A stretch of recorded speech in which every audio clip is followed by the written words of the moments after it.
Before we begin, can I record this interview? Yes.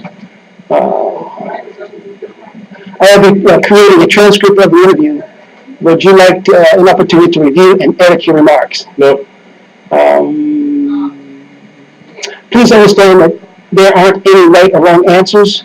Your participation in the interview is voluntary, so you are free to answer questions or not. Any questions before we begin? No. First question. What are your general feelings about social media?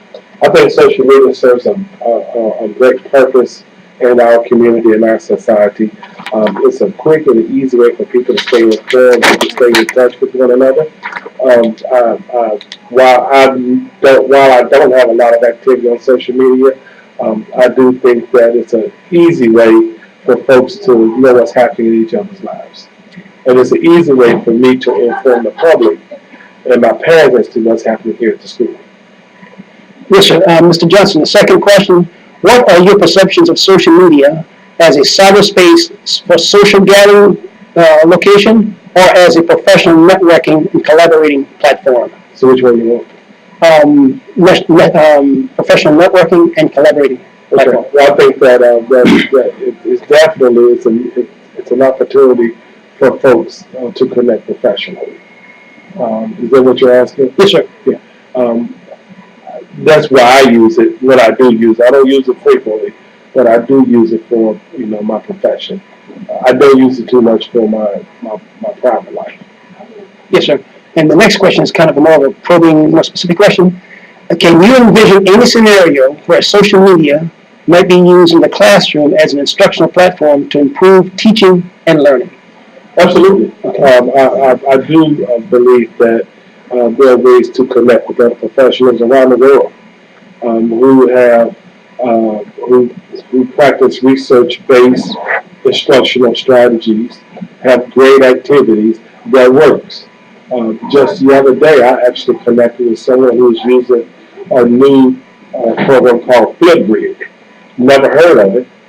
Then I was in a principal's meeting and I ran into it again. Okay, and then I had a meeting with a teacher that came up again. And so I learned about it on social media. But that's it's just another way for us to really learn some different strategies. I can see how it would benefit teachers in the classroom. Social media also helps to keep you informed.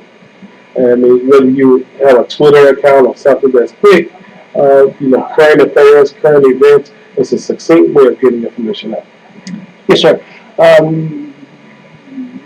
Tell me about how your school's or district internal information exchange network is set up. Facebook. How do you have a Facebook account? So I have, at this particular school, I have a Twitter account that I use for my parents and for the community members, anyone who was a part of it. Internally, I'm doing what we call Canvas. Right, and Canvas is a secure site where I can put out information and only those who are authorized to see it in our system can view it. Also, if anybody wants to be a part of Canvas, a second security step is that I have to invite them and they have to accept. So all of my teachers, for example, when I do my morning announcements, I do it through Canvas. While that's not social media, it is a method of connecting with folks. Information exchange, yes, sir. If your school receives some extra funding, what amount, if any, would you allocate to learning with social media? Well, I think our teachers, our staff can benefit on how we can use social media to benefit instruction in class. And so any professional development that is geared towards that would be ideal. Definitely, I'm not you do it one time and you're done. I would like to do something that is going to probably offer it over a course of time. Give people a chance to expose people to it, give them a chance to work with it in class, they come back to it and work out the kinks. So if I had to put a dollar figure on that, I don't know, $2,500, $5,000, where I can get some professionals to come in and kind of work the staff and also be there to work individually with staff. as well as working with small groups. I also say another benefit is different departments or teams. And if they want to put something out on social media, whether it's a website or throwing something out on Twitter about what's happening at school, there's safe and secure ways of doing it that is, that minimize the risk. And that's where we need the professional development. Yes, sir, Mr. Johnson. And we might have covered part of all of this, the next question. But let me go ahead and ask it. What are your thoughts on students having access to computer systems and the internet in the classroom? School is not school unless we have access to technology. So I'm a huge fan of it. I think it has to be monitored, it has to be controlled.